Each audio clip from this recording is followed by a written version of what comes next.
नमस्कार। आज इस वीडियो में हम जानेंगे, बहुत सारे ऐसे पेशेंट्स हैं जो बार बार मुझसे मिलते हैं और सर पूछते हैं कि सर हमें एलर्जी है। पहले तो ऐसा नहीं होता था, दम फूलती थी, केवल खांसी सर्दी होती थी या कहीं रैशेज होती थी। अचानक से क्या हुआ कि ये बढ़ती चली गई। तो क्यों होता है ये और क्या है ये एक बीमारी, इसके बारे में जानेंगे इस वीडियो में।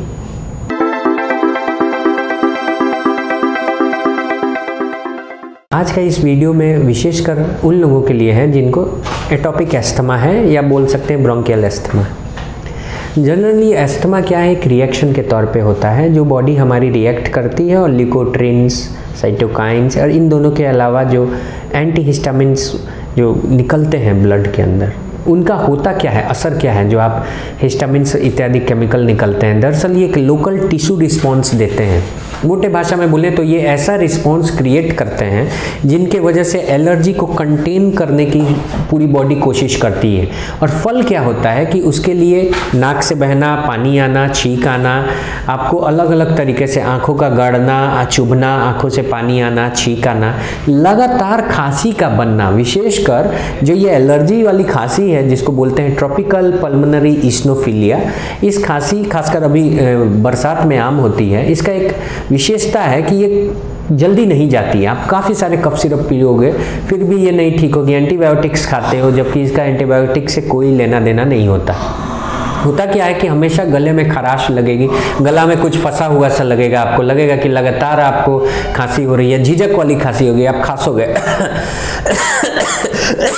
ऐसा खांसोगे और खांसी कभी कुछ कफ निकलेगा नहीं, हल्का फुल्का निकलेगा, ज़्यादा नहीं निकलेगा, लेकिन ये खांसी लगातार होगी। आप कभी कभी खांसते खांसते दम भी फूल जाएगा आपका।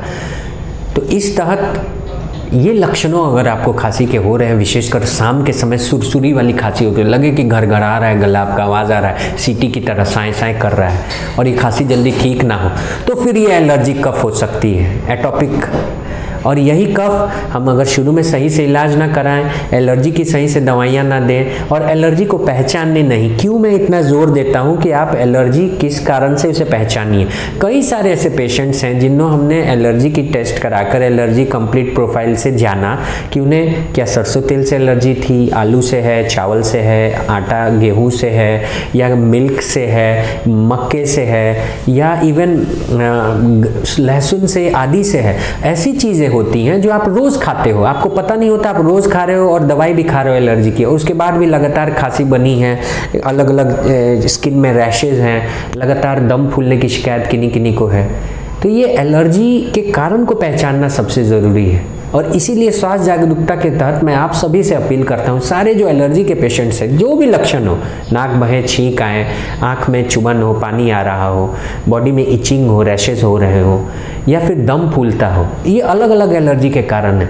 अपने कारण को पहचानिए, किस सामान को खाने से, पहनने से, किसी को सूती कपड़े से एलर्जी है, किसी को ऊनी कपड़े से, पहचानिए किस कारण से एलर्जी हो रही है। उस एलर्जी को परहेज़ कीजिए, अपने सीरम IgE लेवल को कंट्रोल कीजिए, एलर्जी को कंट्रोल कीजिए।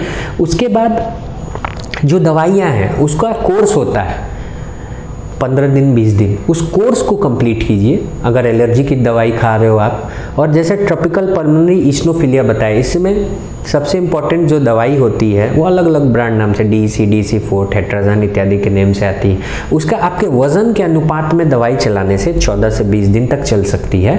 आपके खांसी में न सिर्फ कंट्रोल होगा बल्कि कुछ महीनों तक, जब तक मौसम का बदलाव इत्यादि ना हो, आपको खांसी आनी बंद हो जाएगी।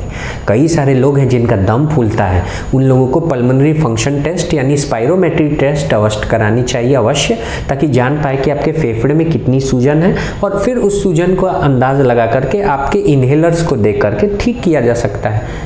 मैं पिछले 16 वर्षों से अस्थमा का पेशेंट हूँ और रेगुलर इन्हेलर लेता हूँ, मुझे कोई दिक्कत नहीं होती। तो इस भ्रांति में ना जिए कि अगर इन्हेलर आप लेते हो तो लत लग जाएगी, आपका तबीयत खराब हो जाएगा, इसकी आदत पड़ जाएगी। अगर पंप लेते हो ये बुरा है, कहीं से नुकसान नहीं होगा। मैं तो 16 साल से आपके आगे हूँ, आज तक कुछ नहीं हुआ, बहुत अच्छा हूँ, एक्टिव रहता हूँ। इसी वजह से भ्रांति ना पालें, सही सटीक बीमारी के जड़ तक पहुंचकर एलर्जी का इलाज कराएं तो आप पूर्ण रूप से स्वस्थ हो पाएंगे। क्योंकि एलर्जी का एक ही इलाज है, वो है बचाओ बचाओ बचाओ, और कोई तीसरा तरीका नहीं। धन्यवाद। जय हिंद, जय स्वास्थ्य क्रांति।